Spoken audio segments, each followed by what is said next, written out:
La Matmut vous présente la quotidienne.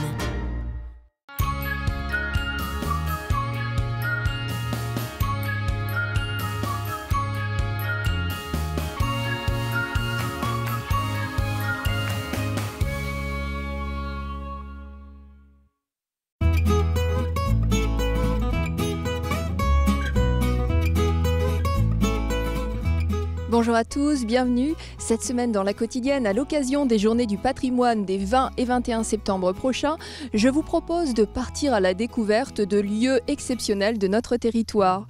Aujourd'hui, nous sommes à Saint-Maurice-d'Ételan et le joyau du lieu, c'est le château d'Ételan.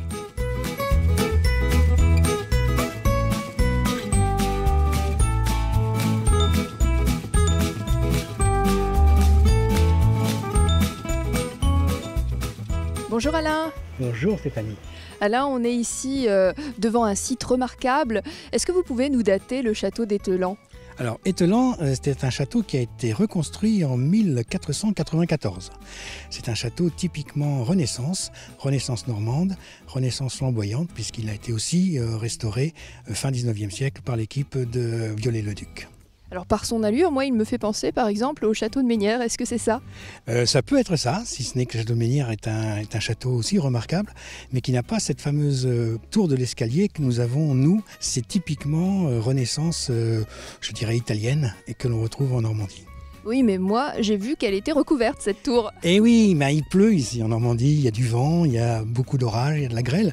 Donc, bien évidemment, les tours d'escalier italiennes ou des châteaux de Pays de Loire sont ouvertes. Nous, elles sont fermées, bien évidemment. Alors, il y a aussi une chapelle. Alors ça, c'est véritablement le joyau du lieu.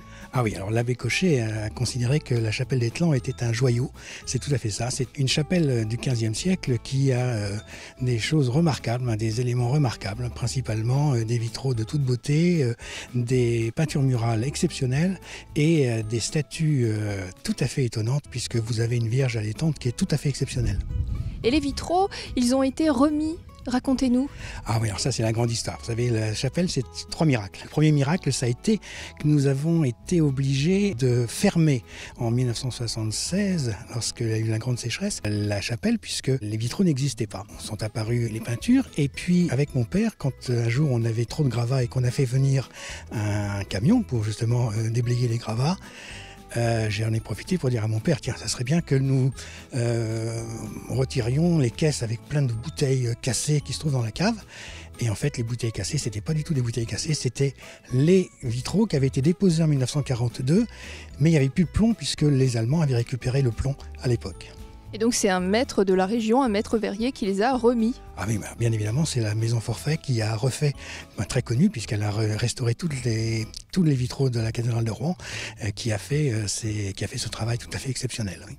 Alors moi j'aimerais aussi entendre d'autres anecdotes. Est-ce qu'il y a des personnalités qui ont séjourné ici au château d'Ételan ? Alors, on va vous dire que Voltaire est venu, ça je sais, Caplet est venu, mais surtout, Ételan est assez connu parce que Catherine de Médicis, en 1563, va accompagner son maréchal de France, qui s'appelait Cossé-Brissac, et elle va l'accompagner pour le féliciter d'avoir réussi à bouter les Anglais hors du Havre, qui était ville protestante à l'époque.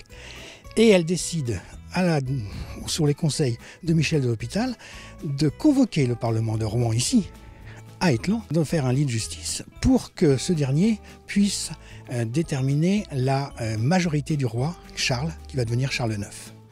Voilà, donc vous avez Catherine de Médicis, qui d'ailleurs était accompagnée à l'époque de ses enfants. Elle a eu 9 enfants quand même. Ici, il y a encore sa chambre. Ah oui, il y a la fameuse chambre de la reine, on l'appelle la chambre de la Rouanne, de la reine, où justement c'est là que Catherine de Médicis a signé le lit de justice. Alors le château aujourd'hui il est magnifique, il a demandé à votre famille combien d'années de restauration ? Ça fait 40 ans que nous avons acheté ce château et nous avons mis à peu près une trentaine d'années pour le restaurer définitivement. Il faut savoir que nous avions à demeure un tailleur de pierre pendant 19 ans ici, qui a refait toutes les fenêtres, qui a refait tout le château. Et puis maintenant on commence à restaurer ce que nous avions restauré il y a 30 ans, 30-40 ans. Alors le château, il est aussi dans un cadre magnifique, avec des arbres remarquables. Alors nous avons 3 tilleuls classés arbres remarquables, puisqu'ils ont plus de 350 ans. Et puis nous avons un parc tout à fait extraordinaire puisque nous sommes dans la dernière boucle de la Seine. La Seine qui a été complètement endiguée dans les années 1840-1848 et qui a fait apparaître ce qu'on appelle le Marais et qui est un endroit tout à fait typique et qui en plus est classé pour lequel il est absolument interdit de construire quoi que ce soit. On conserve dans ce site l'aspect que les propriétaires du château ont connu dès sa création. Merci beaucoup Alain. Je vous en prie, au revoir.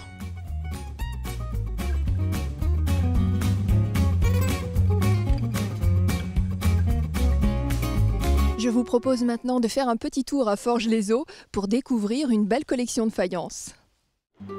À Forges-les-Eaux, la salle des mariages recèle une collection de 250 pièces typiques de la commune. Plats à barbe, soupières, pichets et saladiers. L'histoire de la faïence commence en 1797. C'est un Anglais, George Wood, qui a été le premier faïencier à s'installer dans notre commune. Par la suite, d'autres faïenciers sont venus le rejoindre. L'activité s'est développée de 1820 à 1840. Il y a eu 2 styles de production. La faïence fine, qui était réalisée avec de l'argile blanche, qui était plutôt destinée à une clientèle bourgeoise, à cause de la rareté de l'argile, et la faïence épaisse, dite cul noir, qui était plutôt destinée à un grand public, une faïence plus populaire. Les réalisations en faïence fine offrent un décor particulièrement raffiné. A l'inverse, la vaisselle en faïence épaisse est grossière. Son aspect craquelé est orné de motifs simples, comme ce coq.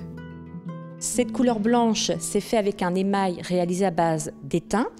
Et au dos du plat, ce qu'on appelle le cul du plat, c'était un émail qui était réalisé avec de l'oxyde de manganèse, d'où cette couleur noire et cette appellation de cul noir. C'est une dominance de 4 couleurs, le bleu, le vert, le noir et le jaune.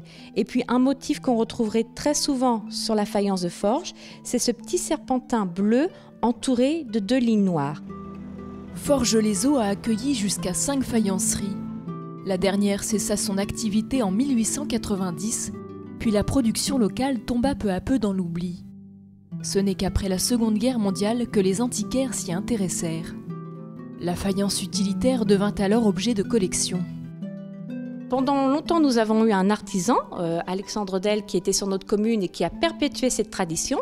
Et aujourd'hui, l'activité se trouve à quelques kilomètres de Forges, dans le village de Gaillefontaine, où une association Calac, Terre de Bray, a repris cette tradition de la faïence et continué à perpétuer cette tradition faïencière dans la région. L'atelier Terre de Bray produit une vaisselle qui imite le style du vieux Forges. Il revisite également le savoir-faire local à travers des pièces contemporaines. De retour au château d'Ételan en compagnie d'Elisabeth Boudier. Bonjour Elisabeth. Bonjour. Elisabeth, le château a retrouvé son faste aujourd'hui et c'est notamment grâce à votre association. Est-ce que vous pouvez nous parler de cette association ? Oui, l'association, c'est l'association des Amis du Parc et du Château d'Ételan qui existe depuis 1976 ou 77. Voilà, et elle a pour but d'animer en fait cette vieille demeure, aussi bien à l'intérieur qu'à l'extérieur, et pour aider les propriétaires à continuer à restaurer le château. Parce que j'imagine que c'est vraiment une entreprise phénoménale que de restaurer un château pareil. Oui, c'est une belle aventure d'abord, une belle aventure familiale et ensuite une belle aventure amicale. Et c'est vrai que c'est un petit peu compliqué parce qu'on a des obligations étant donné que le château est à l'inventaire mais que la chapelle est classée, donc on ne peut pas faire n'importe quoi. Et puis on a le souci aussi de faire des animations qui correspondent à la beauté du site et qui correspondent aussi à l'histoire qui s'est passée ici. Alors quel type d'animation on peut voir ici ? Alors il y a différentes choses, il y a des expositions de peinture ou de sculpture, il y a aussi des concerts très variés, des concerts de musique classique, des concerts de musique donc de chambre, mais cette année par exemple on a eu un concert de musique de tango, un trio, c'était un régal. Il y a aussi du jazz et puis il y a aussi des musiques plus anciennes. On a eu des instruments anciens l'année dernière qui sont venus aussi pour nous faire tout un concert. Donc les concerts sont très variés. On a aussi des pièces de théâtre. Alors avec des compagnies diverses, mais des compagnies rouennaises qu'on aime bien, comme celle de Nicolas Desgremont, qui revient d'ailleurs au mois d'octobre pour 3 pièces de Tchekhov. Et puis il y a eu aussi du chant. Il y a aussi des chorales qui viennent ici. Il y a des animations, alors là, un peu différentes. C'est à l'extérieur. La semaine dernière, il y avait la journée des artisans d'art. Donc, à l'extérieur, il y avait un maçon qui nous montrait comment on faisait du torchis. Il y avait un monsieur qui travaillait le vitrail, qui faisait de la restauration de vitrail, qui nous a montré aussi comment il faisait. Enfin, je ne vais pas tous les énumérer. Ils étaient 14, mais c'est très varié. Voilà. Mais on essaye d'avoir ici des gens de qualité. Il y a des rassemblements de vieilles voitures aussi. Il y a des pique-niques pour personnes âgées. Il y a aussi des voyages de fin d'année. Enfin bon, voilà. Un petit peu de tout. Oui, voilà, pour tous les goûts, et notamment pour le week-end du 20 et 21 septembre, les journées du patrimoine. Qu'est-ce que vous prévoyez ? Alors pour les journées du patrimoine, il y aura une visite, bien évidemment, une visite qui sera moins commentée que celle de d'habitude parce qu'il va y avoir beaucoup plus de monde et donc il faut aller plus vite, mais en tout cas elle sera commentée dans la chapelle. Et puis à la fin de la journée du dimanche, pas le samedi, il y aura un concert des cordes en scène qui viendra nous jouer tout un répertoire de cordes, de musique ancienne et classique. Et en général, le château, il est ouvert à la visite quand ? Est-ce que vous pouvez rappeler les jours et les horaires, Elisabeth ? Alors maintenant, c'est un petit peu tard parce qu'on va être en fin de saison et ça se termine en fin septembre. Et entre le 1er septembre et le 30 septembre, c'était ouvert tous les week-ends, samedi et dimanche. En général, à partir du 14 juillet et jusqu'au 30 août, c'est ouvert tous les jours, sauf le mardi, mercredi et jeudi. Mais enfin bon, sur le site, on peut trouver toutes les heures d'ouverture. Et pour des groupes, on est ouvert à partir de Pâques. Parce que le château peut être à peu près réchauffé à ce moment-là. Et donc, à partir de Pâques, on peut accueillir des groupes. Est-ce qu'il est recommandé de réserver, c'est ça ? Oui, alors pour les groupes, il est souhaitable de réserver. Quand il y a des animations, on aime bien parce que comme ça, on stresse moins et on sait déjà s'il y a des gens qui viendront ou pas. Et puis, donc toujours sur notre site château-etzelan.fr, on a toutes les informations concernant nos activités. Merci Elisabeth. Eh bien, à bientôt.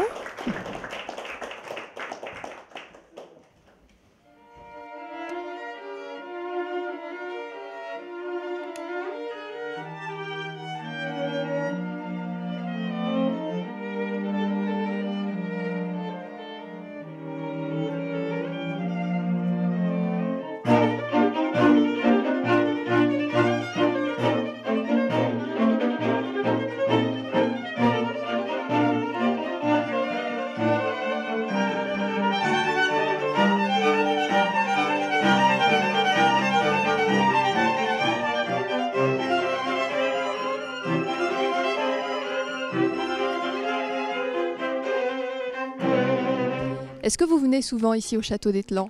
Oui, j'adore ce lieu, c'est magnifique. D'abord, le château est un joyau de la Renaissance et puis il est inscrit dans un paysage formidable avec en face la forêt de Bretonne, la Seine qui passe.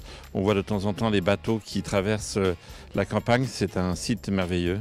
Et vous venez souvent assister à des concerts ici ? Oui, je viens assez souvent parce qu'il y a effectivement beaucoup d'animations, des concerts, des pièces de théâtre, des expositions de peinture ou de photos. Et c'est très agréable de venir ici. Je suis venu voir le concert et découvrir le château en même temps que je ne connaissais pas. Je trouve que c'est un très beau bâtiment. Nous avons découvert avec mon mari il y a déjà de nombreuses années au moment des Journées du patrimoine. On avait fait une visite guidée, on avait été enchantés par ce lieu. Donc c'est la deuxième fois qu'on vient. Et on est absolument ravis par le château et par le concert parce que voilà, c'est d'une qualité vraiment extraordinaire et voilà, dans ce lieu magique, c'est un vrai bonheur, quoi.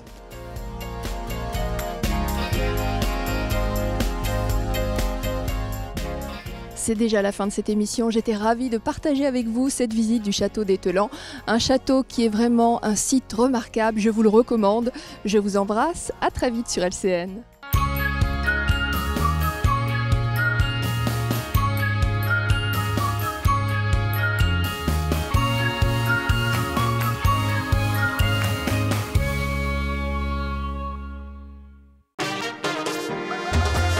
La Matmut vous a présenté La Quotidienne.